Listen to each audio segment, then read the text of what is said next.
நேர்கள் எல்லோருக்கும் வணக்கம் மற்றும் ஒரு காணொலியூடாக சந்தித்திருக்கின்றோம். அர்ஜுனா ராமநாதன் இவர் தொடர்பிலான சர்ச்சை என்று சொல்லலாம். இவருடைய கருத்துக்கள் எவ்வாறு வந்திருக்கிறது சமூகத்துல. அதே போன்று சீமானுக்கும் அர்ஜுனாவுக்கும் என்ன பிரச்சனை என்கின்ற கேள்வி இருக்கின்றது. இதெல்லாம் இருக்கின்ற பொழுது இவர்கள் இருவரையும் மையப்படுத்திய பல்வேறுபட்ட நகர்வுகள் சமூக வலைதளத்துல வந்து கொண்டிருக்கின்றன. முதலாவது, அர்ஜுனா சீமானை பேசுகின்ற விதம் சரியா? சீமானை இவ்வாறு தரக்குறைவாக இல்லாட்டி அவரை இவ்வளவு கேவலமாக பேச முடியுமா என்கின்ற வகையிலான சர்ச்சை. அதே போன்று அர்ஜுனாவால சீமானை சுட முடியுமா, தொட்டு பார்க்க முடியுமா என்கின்ற வகையில சீமானுடைய ஆதரவாளர்கள் தமிழகத்தை மையப்படுத்தியும் சரி, புலம்பெயர் தேசத்திலும் சரி பல்வேறுபட்ட கருத்தாடல்களை உண்டு பண்ணுகின்றார்கள். உண்மையிலேயே அண்மைய நாட்கள்ல காணொலி ஒன்று பார்க்க கிடைத்திருந்தது. அர்ஜுனாவினுடைய புகைப்படத்தை வைத்துக் கொண்டு சீமானுடைய ஆதரவாளர்கள் செருப்பினால் அடிக்கின்ற காட்சிகளை பார்க்கக்கூடியதாக இருந்தது. அதே போன்று அர்ஜுனா தமிழகத்துக்கு சென்று ஸ்ரீலங்கா வந்ததன் பிற்பாடு சீமானுடைய அந்த உரை, அவருடைய பேச்சை பார்க்கக்கூடியதாக இருந்தது. இப்படியெல்லாம் பேசிட்டு போயிருக்கிறாயே, இதெல்லாம் உனக்கு இருக்கா, ஒரு மண்டையில என்ன இருக்குது, நீ வைத்தியர் தானா என்கின்ற வகையிலான அவருடைய அந்த பேச்சாளர்கள் இருந்தது. சரி, இது மாதிரி இருக்க. அதே போன்று இன்னும் ஒரு காணொளி, அர்ஜுனாவினுடைய புகைப்படத்தை நிலத்தில் அப்படியே புதைத்து வைத்து விட்டு அந்த நீ இறந்து விட்டா என்று சொல்லி அவருடைய சடலத்துக்கு அடிப்பது போன்று அந்த மண் கும்பிகளால் அவரை புதைத்த போன்ற ஒரு அந்த மண்களை வந்து பரப்பி விட்டு அவர் சீமானுடைய ஆதரவாளர்கள் அடித்து பேசியிருந்தார்கள். அதையும் தாண்டி பல புலம்பெயர் தேசத்துல இருக்கக்கூடிய அதே போல சீமானுடைய ஆதரவாளர்கள் பல சமூக வலைதளங்கள்ல பெண்கள் பலரும் பல காணொலிகளை, உன்னால முடியுமா, உனக்கு ஈழம் என்றால் என்னவென்று தெரியுமா, சும்மா நீ சொல்லிக் கொண்டு இருக்கிறாய் என்கின்ற வகையிலான பல்வேறுபட்ட சாடல்களை எம்பி ராமநாதன் அர்ஜுனா மீது வந்து கொண்டு இருக்கிறது. சரி, இதெல்லாம் இருந்தாலும் அண்மைய நாட்கள் நேற்றைய நாள் நாடாளுமன்ற அமர்வு ஸ்ரீலங்காவில் இடம்பெற்றிருந்தது. இந்த ஸ்ரீலங்காவில் இடம்பெற்ற நாடாளுமன்ற அமர்வில் ராமநாதன் அர்ஜுனா சொல்லி இருந்தார், என்னை நாய் என்று நீ பேசி இருந்தாய், என்னிடம் துப்பாக்கி இருந்திருந்தால் நான் உன்னை சுட்டு இருப்பேன்டா என்று சொல்லி அந்த டா என்கின்ற வகையிலான சொற்கள் வந்து சரியா தவறா, மரியாதைக்குரிய வார்த்தை பிரயோகமா என்கின்ற வகையிலான பல கருத்தாளர்கள் அதெல்லாம் இருக்கு.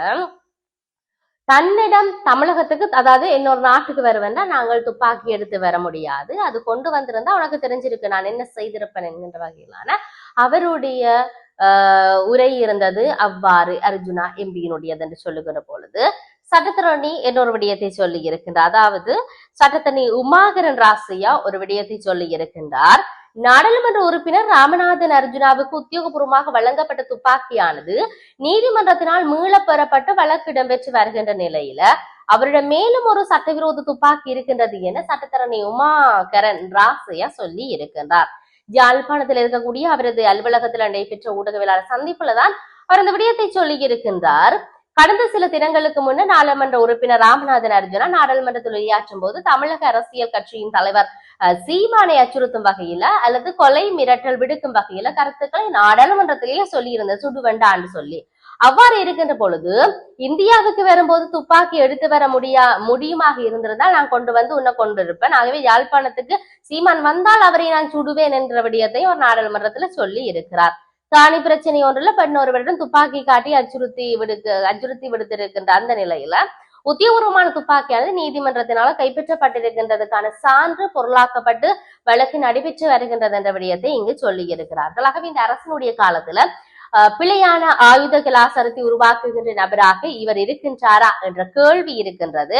பொதுவாக நாடாளுமன்ற உறுப்பினர், அதாவது நாடாளுமன்றத்துக்குள் பேசப்படுகின்ற விடயங்களுக்கு சாதாரணமான வழக்கு தாக்குதல் வந்து செய்ய முடியாது என்ற விடயத்தையும் இங்கு சொல்லி இருக்கின்றார்கள். சரி, இது இவ்வாறு இருக்கின்ற பொழுது அவரை சார்ந்து பல்வேறுபட்ட கேள்விகள் வளமை போன்றுதான், வைத்தியத்தில் இருக்கிறவன் பைத்தியமாக இருக்கலாமா என்கின்ற வகையிலான பல சாரல்களோடு இந்த மக்களுடைய விமர்சனமானது சென்று கொண்டிருக்கின்றது. சரி, அது இவ்வாறு இருந்தாலும் அர்ஜுனாவின் துப்பாக்கியினால சீமானை சுட முடியாது என்கின்ற விடயத்துக்கு எழுந்திருக்கக்கூடிய கண்டனங்கள் என்பது 1000. துப்பாக்கியை கொண்டு வந்திருந்தால் சீமானை சுட்டு கொலை செய்திருப்பேன் என நாடாளுமன்ற உறுப்பினர் ராமநாதன் அர்ஜுனா அவருடைய கருத்தானது தமிழ் மக்கள் மத்தியில கோபத்தை ஏற்படுத்தி இருக்கிறது.